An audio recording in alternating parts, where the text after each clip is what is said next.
Dans cette vidéo, nous allons voir comment établir un diagnostic Lyme en tant que maladie chronique. Et ça sera l'épisode 1. Et vous savez que j'accompagne les gens qui ont de Lyme chronique. Les symptômes de Lyme sont différents que ce soit en Europe ou aux États-Unis, car les variétés de Borrelia sont différentes. Aux États-Unis, c'est le Borrelia burgdorferi. En Europe, c'est le Borrelia asfeli ou Garini. Et en même temps, c'est pas très intéressant de le savoir parce qu'on peut retrouver ces différents Borrelia partout désormais, à mon avis.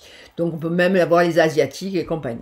Après une infection, il n'y a pas d'immunité protectrice. Donc ça peut être pire avec une deuxième piqûre et il peut y avoir des surinfections et les bactéries dormantes se réveillent et patatis, le bazar. Donc, vous pouvez avoir échappé une fois à la maladie et bingo, la deuxième, c'est la panique. Donc, le sujet de cette vidéo sur le diagnostic de Lyme en tant que maladie chronique, tout d'abord, je vais vous parler de la problématique, la liste de tous les symptômes, et vous savez que j'adore les listes, et puis je vais vous parler de la neuroborréliose et des signes que je trouve importants dans les symptômes mobiles de la maladie. Mais tout d'abord, vous avez le générique. Liliane Clavel-Pardo et bienvenue sur ma chaîne Vivre avec Lyme, le meilleur endroit pour vous apprendre à transformer votre vie, même avec votre maladie, grâce à la psychologie énergétique et surtout devenir libre et vivre en harmonie avec Lyme ou toute autre maladie chronique. Je vous parle de la problématique et la liste des symptômes que je vais aborder qui concernent le diagnostic de Lyme. La problématique de la maladie de Lyme, c'est qu'en absence de traitement antibiotique, après une piqûre, les symptômes de la phase primaire, c'est-à-dire quand c'est à peu près normal, ou intermédiaire, ça devient moins normal, ou auxquels vous avez pu échapper, peuvent se déclencher 10 mois, ou des années après, ou bien plus tard. Tout d'abord, je vais vous faire la liste des symptômes de la maladie de Lyme. Il peut y avoir paralysie, sensibilisation faciale plus ou moins marquée, pouvant faire penser à une hémiplégie. Perte de contrôle de la salive, la personne peut baver, pas s'en rendre compte, perte d'audition, une fatigue grave, une grande faiblesse. Rien que faire des efforts, c'est juste inimaginable. Des sensations de picotement, la couleur articulaire qui change, des douleurs qui changent au niveau des articulations, mais aussi ça peut être musculaire. Vous pouvez avoir un syndrome grippal. Vous n'avez pas de forte fièvre. Avec ou sans fièvre, des frissons, des courbatures, des myalgies, des céphalées, et des migraines et des vertiges. Les Borrelia sont sensibles à la température supérieure à 39 degrés. Donc, si vous avez des symptômes bizarres, mais que vous n'avez pas de température, soyez vigilants là-dessus. Parce que c'est un peu le parcours du combattant. La nuque peut être raide, le dos raide, les épaules raides, le cou raide, tout est douloureux, tout est bloqué. Et la difficulté de concentration, des trous de mémoire, et j'en ai vu dernièrement une sorte de blanc cérébral. J'ai eu une personne qui avait un problème d'audition et qui a réglé son problème en 4 séances. Avec moi sur la partie psycho-énergétique. Elle avait un médecin allopathique, elle avait un naturo, un acupuncteur, en fait tout le bazar, l'ORL et compagnie. On a travaillé sur un trauma où elle ne voulait pas entendre ce qu'on venait de lui dire. Et elle s'en est pas rendue compte.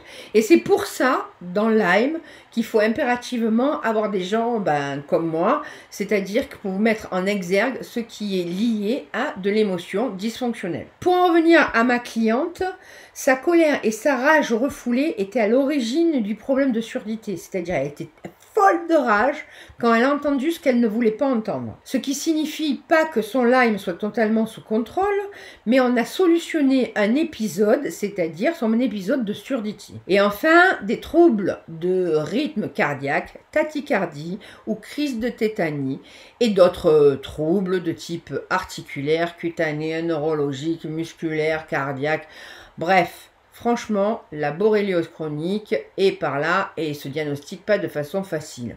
Parce qu'il y a tout et son contraire, comme je vous l'ai déjà dit plusieurs fois, c'est une maladie caméléon. Et bien entendu, plein d'analyses qu'on pourrait faire mais qu'on ne fait pas en France. Même les animaux ont droit à des tests beaucoup plus intéressants que les nôtres. Ou alors, vous connaissez un bon vétérinaire. Si vous ne l'avez pas encore compris, si vous comptez vous sortir de Lyme facilement, quand ça devient chronique, Walou, c'est pas possible. Donc je vous rappelle juste que moi en cabinet je n'ai pas de rémission spontanée sur Lyme, donc du coup j'ai une moyenne de 18 mois pour un accompagnement Lyme. Cette cliente que j'ai vue 4 fois, c'est juste exceptionnel, c'est la première fois que ça m'arrive. Soyons clairs, ça ne veut pas dire qu'elle ait réglé toutes ses problématiques liées à Lyme.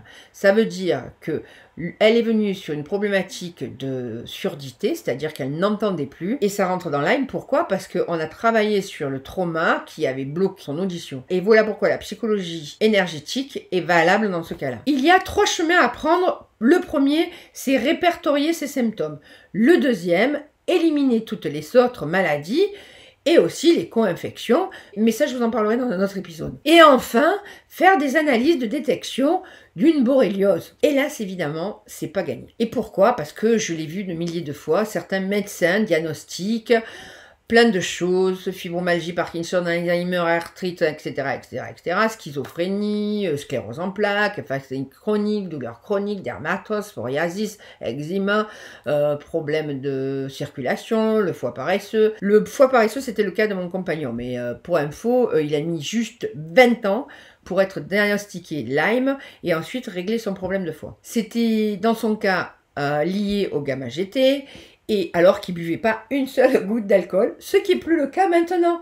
Et d'ailleurs, comme je vous l'ai dit, on ne se débarrasse jamais de Lyme, mais c'est vivre en harmonie avec Lyme, ou une maladie chronique. Ce que ça signifie, c'est qu'à l'heure actuelle, il est en capacité de pouvoir boire un verre de vin, pas tous les soirs, mais de temps en temps, et de bien l'apprécier, alors qu'avant, c'était juste impossible qu'il puisse boire une gorgée d'alcool. Ça veut dire qu'une fois que vous avez réglé votre problème, vous allez bien vivre avec la maladie de Lyme. De plus, je veux faire une aparté, vous verrez que votre consommation sera plus exigeante, plus excitante, en termes de quantité, la quantité va être réduite, et en termes de qualité, ça va être beaucoup plus haut. Et pour revenir sur le sujet que j'appelle l'errance médicale, eh bien, de plus en plus souvent, on va vous dire que c'est dans votre tête, vous avez rien, que vous pouvez plus marcher mais que c'est pas un problème, c'est toujours dans votre tête, et en fait vous avez le sentiment que vous êtes complètement dépassé, crevé, et que vous n'êtes plus bon pour personne. La bonne nouvelle, c'est qu'on meurt pas de Lyme.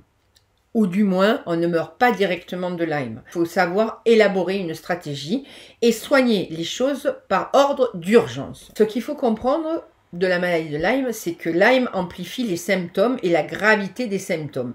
Et aussi la gravité des infections qui sont neurologiques, digestives, cardiaques, ou etc. Et la liste, elle est infinie. Donc, vous allez vous lancer dans une aventure d'analyse biologique, d'imagerie médicale, et vous allez avoir des diagnostics qui se contredisent, qui se confirment, qui s'infirment. Enfin bref, la maladie, elle est là. Et quand vous avez des symptômes qui se déplacent, un jour vous allez avoir des troubles du rythme cardiaque, puis ils vont disparaître et vous allez avoir autre chose, et les électrocardiogrammes vont rien montrer. Et puis vous allez faire surtout en Allemagne ou ailleurs, et ils vont se contredire aussi. Et puis ça peut être encore des insomnies qui vont, qui viennent, des vertiges qui vont, qui viennent. Vous pouvez avoir des affections erratiques, et je vois souvent des gens avec des douleurs chroniques, essentiellement rhumatologiques, et en général on les appelle les neuroborrélioses, mais c'est pas vrai, c'est pas vraiment le bon terme. Et ces douleurs vont du picotement à la brûlure, la plus intense, et souvent il y a une perte de contrôle, et en plus, pourquoi faire simple qu'on peut faire compliqué? Il peut y avoir des problèmes cardiaques, cutanés, digestifs, oculaires, etc., etc. Et je vous l'ai déjà dit, c'est une maladie pourrie qui entraîne une amplification des douleurs. Et c'est quoi la neuroborréliose? Comme beaucoup de dénominations, c'est impropre. Les borrélies affectent le système nerveux central, le système nerveux périphérique, et aussi les autres organes, le collagène, cartilage, muqueuse, thyroïde et compagnie. Et si c'est pas suffisant, vous pouvez avoir des hallucinations, des taches, une vision troublée, entendre des voix, des cloches, des acouphènes et toutes sortes de choses qui n'existent pas. Et aussi dire des choses qui ne sont pas là, comme des odeurs. Imaginons une odeur de vanille ou de cigarette qui n'est pas là. Et le pire, c'est que les douleurs, des douleurs mystérieuses, et souvent, elles arrivent et souvent elles partent, souvent elles restent assez longtemps. Et puis c'est comme si c'était des piqûres qu'on vous enfonce profondément dans le cou, ou alors un poignard, et si c'est pas suffisant, il peut y avoir encore des sensations dans le cerveau. Bref, c'est juste comme si vous étiez habité par autre chose. Vous contrôlez plus rien. Et les Américains appellent ça the froggy brain, et certains d'entre vous vont penser qu'ils sont en train de devenir fous, et c'est une réalité, hein. C'est juste schizophrénique ce qui vous arrive. Donc, la neuroborréliose, au sens strict, si je puis dire, se caractérise par des lésions au cerveau et on les observe à l'IRM. Et il y a beaucoup d'anomalies comme des stigmates, des lésions ischémiques, hématiques, bref, il y a plein de choses. Et la prise en charge allopathique est nécessaire. Même si je suis sur le secteur de la médecine alternative, je vous dis que vous n'avez pas le choix, il faut passer quand même par l'allopathie. Vous avez besoin des deux. Parce que la maladie est devenue chronique. Il vous faut trouver tout un environnement. Donc un médecin spécialisé Lyme allopathique, mais aussi tout un environnement de médecine alternative. Ce n'est pas parce que vous avez un environnement de médecine alternative que ça va fonctionner. Pas forcément, il va falloir que vous expérimentiez et il y a des choses qui vont marcher et d'autres pas. Ce que je vois en cabinet, c'est que toutes sortes de gens accompagnés de toutes sortes d'accompagnements déboulent dans mon cabinet. Je vois qu'une chose qui est commune à tous ces gens-là, ce sont les traumas complexes. Alors je vous rappelle ce qu'est un trauma complexe, c'est entre 0 et 6 ans, c'est un trauma qui est de la petite enfance, mais aussi dans les traumas complexes, selon les définitions, ça peut être aussi des traumas par répétition. Et puis il y a de fortes chances que la personne soit en mode survie. Donc trauma et mode survie. Il y a plein de symptômes mobiles qui s'aggravent, qui se multiplient, qui se déplacent. Vous n'y comprenez rien, votre entourage n'y comprend rien. Les médecins n'y comprennent rien. Toutefois, votre vie est impactée. Votre humeur est dans les chaussettes, vos douleurs, vous n'en même pas, elles sont au plafond. Hein, et il y a des chances d'avoir une vie professionnelle qui part en live. La vie sexuelle, elle devient inexistante. La vie sociale, elle est réduite à néant. Et personne comprend ce qui se passe. Et peut-être encore moins vous. Il y a des rhumatismes qui se concentrent sur une même grosse articulation et la personne, même malade avec une grosse grippe, n'a pas de fièvre importante. Notons une hypersensibilité sensorielle, irritabilité, sensation de douleur et parfois, on parle de syndrome HSE, hypersensibilité électromagnétique. Bon, pour aller faire simple, allez voir ma vidéo sur la shungite, j'en parle. Et si le Borrelia est présent sur le visage, l'oreille, le mamelon, la zone génitale, un nodule qui procure une sensation de chaleur ou de douleur à la pression, et le diagnostic se fait par biopsie.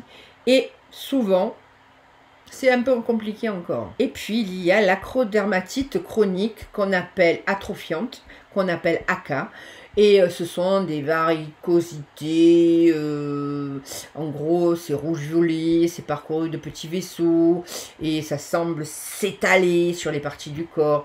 Bref, c'est juste moche, super moche. Ça peut s'installer de nombreuses années après autour de la morsure et souvent on passe aussi à côté. Et ce que je voulais vous dire, et la cerise sur le gâteau, c'est qu'aux États-Unis, lors d'une expérience d'autopsie sur des patients atteints d'Alzheimer, 50% des autopsies de ces cerveaux, la Borrelia était à l'intérieur du cerveau. Bon, je vous fais pas un dessin, vous avez compris. On arrive à la fin de cette vidéo. Je ferai un épisode 2 sur les processus de la maladie, la chute des défenses immunitaires, l'intoxication aux métaux lourds et le candida albicans, les causes d'infection. Et voilà, cette vidéo est terminée, j'espère qu'elle vous a plu. Dans ce cas, vous mettez un pouce bleu, vous savez que j'adore les pouces bleus. Vous me laissez des commentaires et ça me fait toujours plaisir. Et surtout, je vous dis à très bientôt.